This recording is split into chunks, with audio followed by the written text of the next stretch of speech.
आज Saudi Arabia और UAE के अलावा कई इस्लामिक ममालिक में ईद उल फित्र की नमाज अदा की गई। कर्नाटक के मारूफ लीडर ज़मीर अहमद खान ने मस्जिद नबवी में ईद उल फित्र की नमाज अदा की और मुल्क व मिल्लत के लिए अमन के लिए उन्होंने दुआ की। ज़मीर अहमद खान पिछले 15 दिनों से अपनी फैमिली और दोस्तों के साथ उम्रे के दौरे पर हैं। आज उन्होंने ईद की नमाज अदा की और मुल्क व मिल्लत के लिए दुआ की और उन्होंने तमाम मुसलमानों को ईद की मुबारकबादी भी पेश की है।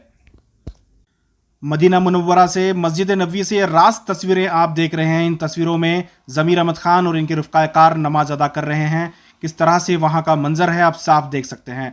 नमाज के बाद ज़मीर अहमद खान ने तमाम हिंदुस्तानियों को, तमाम मुसलमानों को पैगाम दिया है। उन्होंने अमन से ज़िंदगी गुजारने और मुल्क में अमन और शांति बनाए रखने के लिए दुआ भी की है।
आप सबको ईद उल फितर की दिन की गहराई से मुबारकबाद देता हूँ।